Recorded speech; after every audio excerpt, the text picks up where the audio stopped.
Hey guys, it's What's Up. I hope you're good. Welcome back to my channel, and welcome to what I read in April. If you think the background looks bare because there's no more posters back there, my fiance and I are moving at the end of the month of May, so everything is not as it usually is. Like, there's tons of boxes in the living room. Everything is everywhere. Anyways, if you think I'm not wearing pants, I'm actually wearing shorts. But my shirt covers it, so yeah, it might look like I'm not wearing pants. Also, if my voice sounds weird, the allergies are kicking my ass right now, so sorry about that. So here are the books. There's 12 of them. Hey, I'm just gonna pop in here and say, throughout the whole video, I say I've read 12 books, but the reality is it's 14. And I do talk about 14 books, so it's a lot. It's heavy. I'm gonna put this on the floor and we're gonna go and talk about them. First book I read in April was Recluse by Elsie Silvers. It was book 4 out of 5 in the Chestnut Spring series, which I fucking loved reading this series. This book is about Tio Silva and Winter Hamilton. So if you read the first book in the series, which is flawless, I'm pretty sure, you will know about Rhett and Summer. Well, Tio is Rhett's protege, and Winter is Summer's sister. So we do have a surprise pregnancy trope in it, like from the start. Boom, pregnancy. So Winter gets pregnant from a one-night stand with Theo and stays in Chestnut Spring to be close to her sister and her family. And about a year and a half, I believe, after their one-night stand, she sees Theo again with their 9-month-old daughter. And, well, while we go through the book, Theo learns that she's his, and he starts taking care of the baby, and then they start developing a relationship while being co-parents. It was very sweet. The banter that these two can have kind of remind me of my husband and I in a good way. So yeah, it was actually pretty sweet. I liked it. I don't remember what I gave them, but as usual, there will be the rating down here. Next, I read Delicious by A.J. Merlin. If you don't know this series by A.J. Merlin, I talked about it in my March wrap-up. A.J. Merlin basically took horror movie / slasher film thrillers characters and put them into a little smutty, kinky series. So, for example, the first one, I don't remember who he's supposed to be. The second one, we have Friday the 13th with Machete. Third one, we have Freddy, and this one, it is Chainsaw Massacre. So, you know, she takes this, puts this very kinky, very smutty, and yeah, it's hot. So this book is about Sailor and Jed. Sailor is a photographer, and she goes out in a swamp, foresty place to take pictures for the park that it's in. Well, at the end of the day, when night comes, she is lost in that place, and she comes upon Jed, who is, how can I say, quite brutally murdering a man. Then Jed, who for some reason falls like super enamored with Sailor, kidnaps her to, you know, protect himself from her going to the cops. And then they slowly but surely start fucking and falling in love. I really like this series. There's gonna be a 5th one about Cass, I think is his name, which is because book 1, 2, and 4 are about a friend group. Cass is the last of the friend group, so clearly gonna be a book about him. I really like this series. I read most of these like one book one day. They're 2 something pages. Like this one is 233. So, you know, quick read, very good. Enjoyed it. Also, these main characters are chef's kiss. Literally, the name of the series is Pleasure and Prey. So you know that there is some primal play in there. Next, I had a little bit of disappointment that I read in 3 days. We have That's a Cluff by Jessie Hall. Now, I got that book because of TikTok, and there's another book of hers that I keep seeing snippet of on my TikTok, but with how this was written and how the smut was written, I will not be buying the other book. Because, okay, I'm gonna tell you what this is about, and then we're gonna go into it, because I have a lot to say. First of all, their name are Aro and Brioni, so what the fuck? Anyways.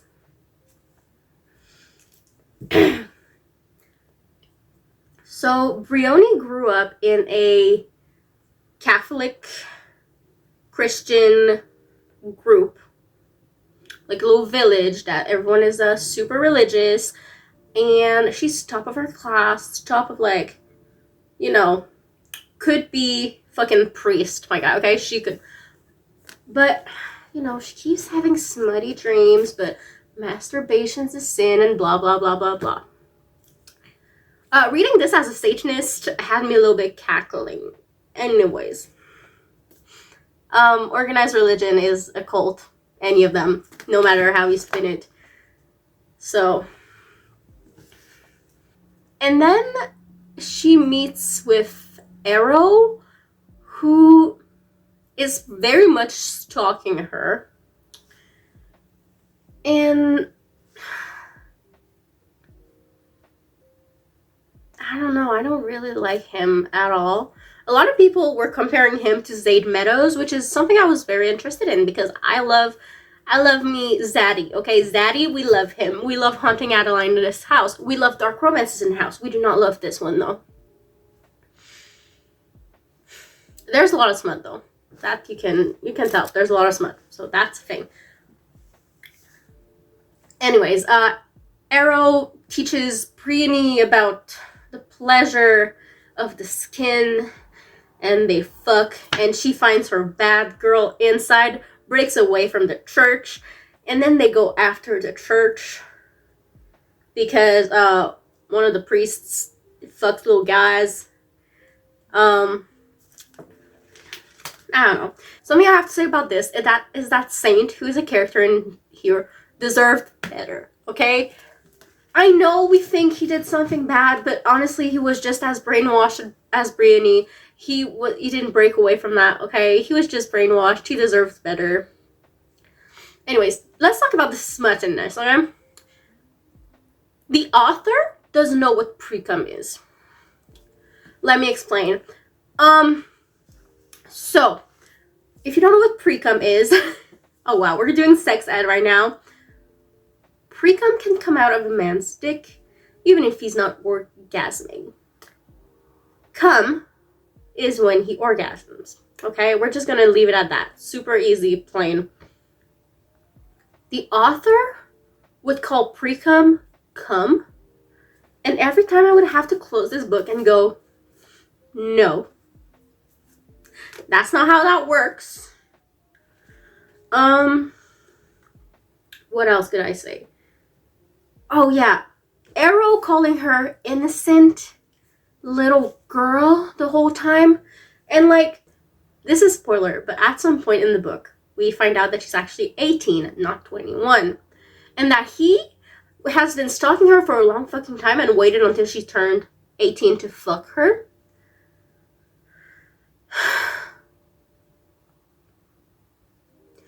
I do like dark romance. I do love a little mafia man, a little stalker, a little whatever. But this, I do not like.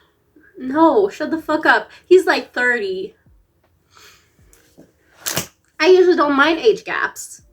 Like, I don't give a shit about age gap. But if, this is going to be reoccurring with another book I have in here.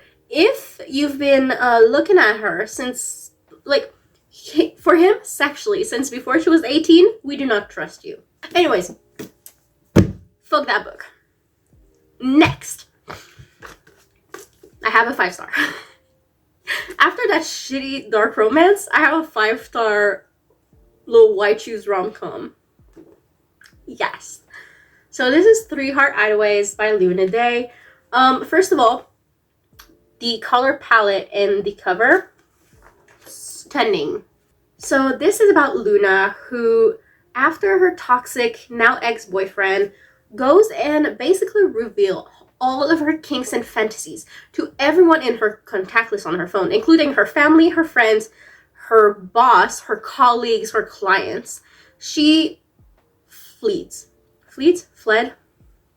She noped to another place, and she just arrived in Little Greenfield, which is just a little town, very cute, very sweet. But there's one little problem. When she gets there, it's at the same time as a fishing competition, so the only hotel in the whole city is sold out. So, she doesn't know what the fuck to do. And she goes at the bar, the other side of the street of the hotel, because she's like, fuck that, I need a drink. There, she meets Roman. And he is super sweet, super cute. She's like, ah. And when he learns the predicament she's in, he's like, hey, my best friend and I are actually currently, building a B&B. And so you could go there. I just want to let you know, the rooms are not completely finished, and the plumbing in the rooms is not done. But we do have, a bathroom, a shower, and everything downstairs. And, there's furniture, you could sleep there. So she takes him up to the offer. And, well, that's when she goes and she meets Logan. And she starts being sexual with both of them, okay? And at the start, that's all it's gonna be. It's just supposed to be a vacation, a holiday. She has to go back to the city. Whatever. But they all start falling for each other, and, well, not all for each other. She starts falling for the two dudes. The two dudes start falling for her. And it's just very sweet. And I'm a romance girly at heart. Whether it's dark romance, rom-com, whatever. But this really hit the spot. After the shit read of That's It Love. Also, coming back to That's It Love. Why the fuck are you writing it that way? Okay, that is well written. But sick and love are not well written. You wrote one of the 3 words in your title right. Anyways, this made my heart happy. I loved it a lot. Next, I read Oakless and finished the Chestnut Spring series. So again, by Elsie Silver. So this is about Bo Eaton and Bailey Jensen, who are from 2 completely different worlds. The Eaton family is well seen and are the heart of Chestnut Spring. The Jensen, well, because of Bailey's father and brothers, they're seen as the scum of the town. Bailey just wants to get the fuck out of there. She is working at the bar as much as she can so she can, get her money and nope out of there. Bo Eaton, he came back from the war hurt and with a lot of PTSD. He had 3rd-degree burn on his feet and had to get skin grafts. And he is slowly but surely falling into alcoholism, which is where he goes and sees Bailey a lot as being one of her regulars. Now, Bailey sees him falling into alcoholism, and it's very sweet because she's like, okay, but anytime you're at my bar, you're not drinking alcohol, you're drinking chamomile tea. I don't give a shit, that's what I'm serving you. And she actually, nips the alcoholism in the bud, which is very sweet. And so since the Jensen are scum of the earth, and that Bo needs his family to think he's back on the right track, happy, hey, hi, I'm who I used to be, they decide to be fake engaged. And yeah, it goes from there. I fucking love a fake dating trope, and now they're fake engaged. And I really liked it, very sweet. I really recommend this series. I have the other series by Elsie Silver at my home, but I haven't read it yet, and definitely won't be reading it this month. My TBR is way too long. So you know how I talked about age gaps, and if you knew her as a kid and you weren't a kid, don't go after her? This is Empire of Desire by Rena Kent. Now, my fiance got me the whole Empire series for my birthday. It's for a book, Empire of Desire, Hate, Lust, and there's another one, Sin, which is the other one I read. And I was so excited for it, but like, why did I think I would love this one in particular? I don't fucking know. So, this is about Nathaniel and Gwen. When Gwen's father gets into a coma, Nathaniel makes her a deal that they're gonna get married to protect her father's asset. Did I mention he's her father's best friend? He's 20 years older than her. He's like twice her age. He saw her grow up. He changed her diapers. He helped her single father, like, through everything.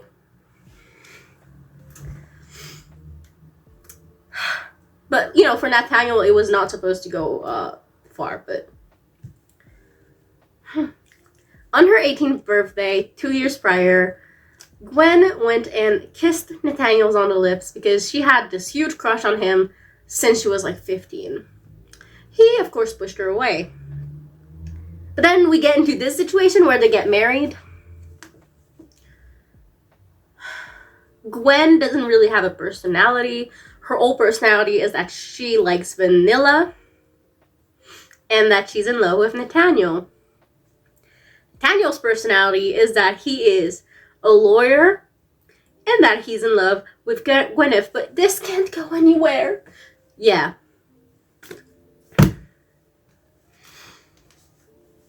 Anyways, I'm currently in the middle of filming a reread of my 5 stars of 2023 as a reading vlog. And, well, in there's one of my favorite authors. Well, both my favorite authors are in there. But I got to reread 3 Swedish Mountain Men by Lily Gold. I love Lily Gold so much. I can't wait. She has a book coming up in the summer. Can't wait for it. So this is about Daisy, who after a big drama in her hometown decides, fuck it, I'm going to Sweden. I want to see the Aurora Borealis. I want to paint them. Fuck it, she's going there. On the first page of this book, she nearly hits a moose with her car. Ends up driving backwards to not hit him and hits a tree. Well, who found her after this accident but Cole and Eli, 2 very handsome men. The 2 dudes check her out real quick, check out her car, and they're like, hey, like, you should see a doctor, and also your car needs to be repaired. The back of it is totaled. But there is a snowstorm rolling in. So we don't have the time to bring you back to the city and we go back home. So what did they do? They take her home with them because their third roommate is a doctor. Motherfucking Riven is a doctor. We love this man.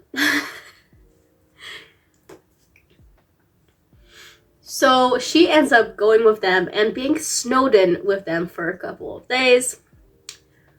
And then, you know, she fucks with Eli and Riven because, of course, you would.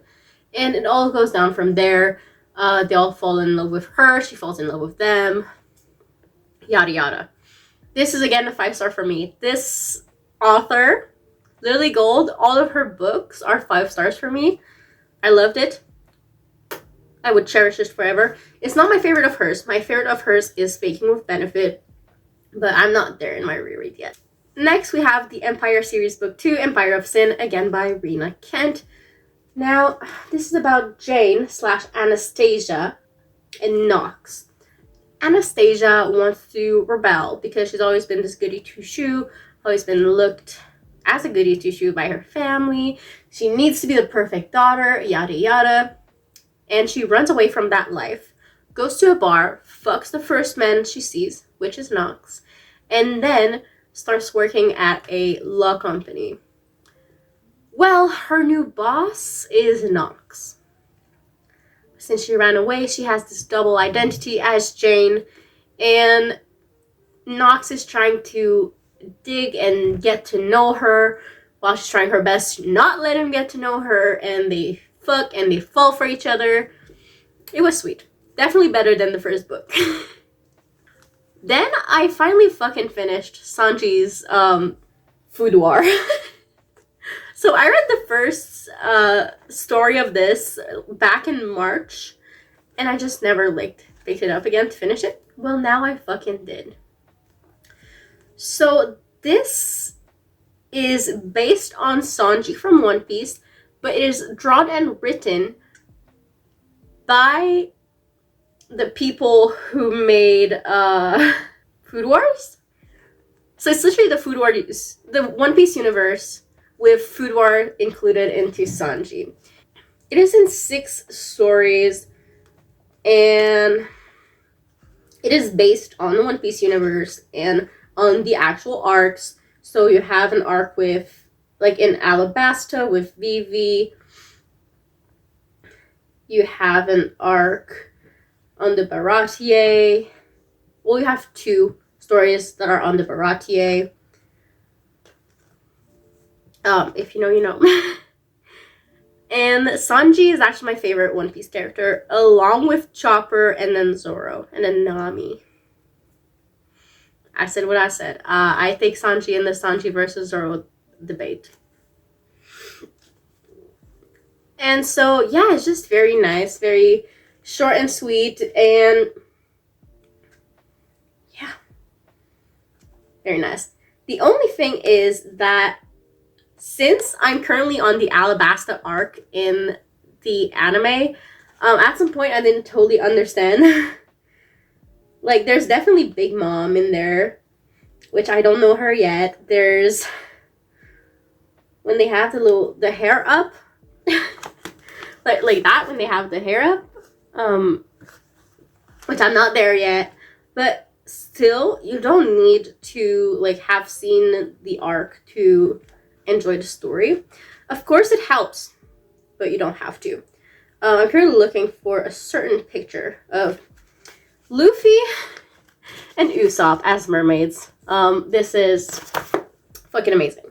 Anyways, really liked it. Very short and sweet. And yeah. Then I reread Triple Duty Bodyguard by, again, Lily Gold. This is my least favorite of her books, but it's still a 5-star for me. So this is about Briar, who is known as Britain's biggest bitch, a celebrity diva. Well, at the start of this book,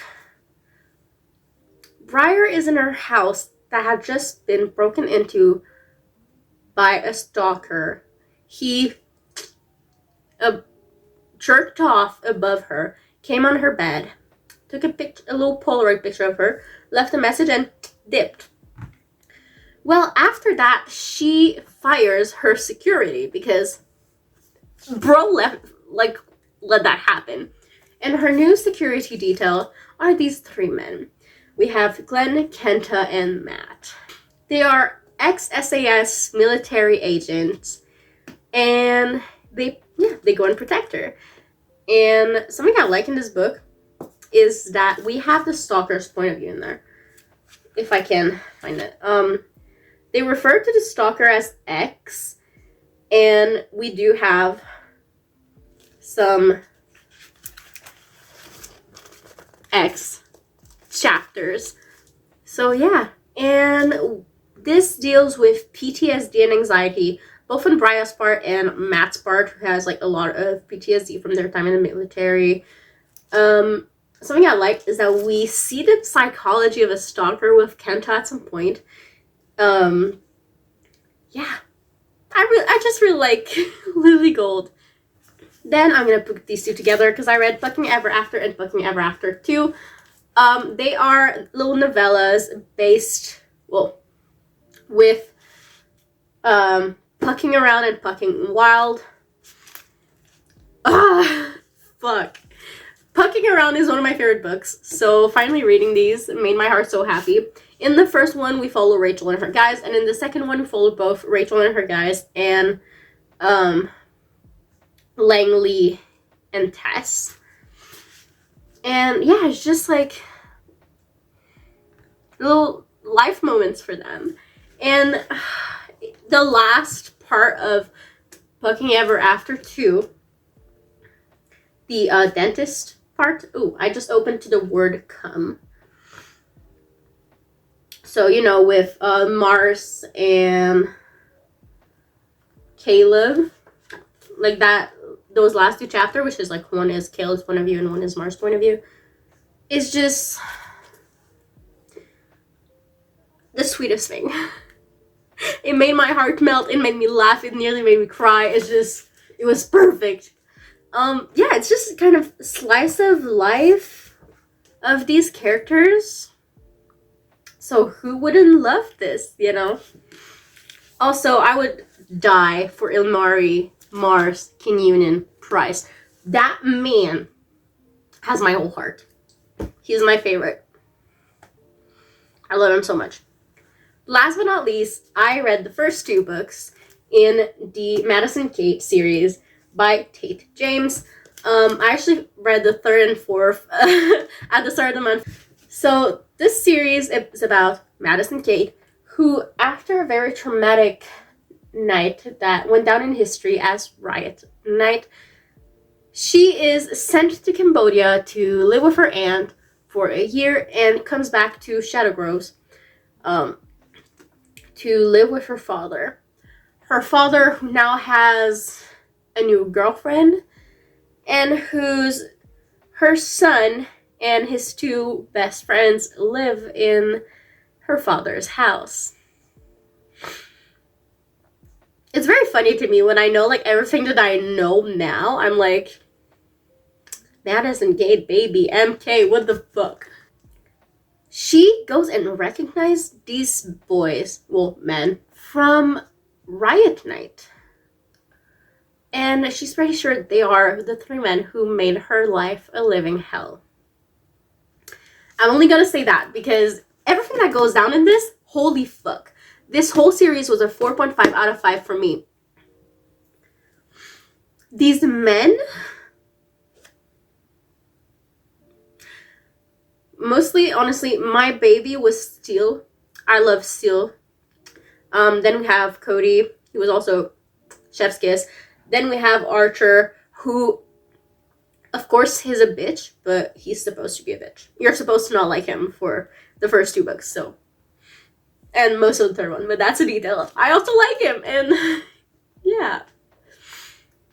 It was nice. Honestly, these books, like, I've read them in like 2 days each.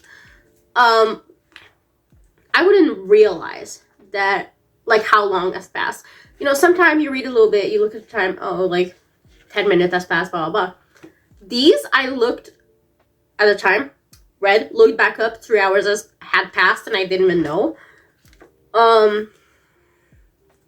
They are responsible for a couple of sleepless nights, but I wouldn't have it any other way. This series was pretty fucking good. So yeah. Those are the 12 books I've read in April. I hope you enjoyed, and I'll see you guys in my next video. Bye!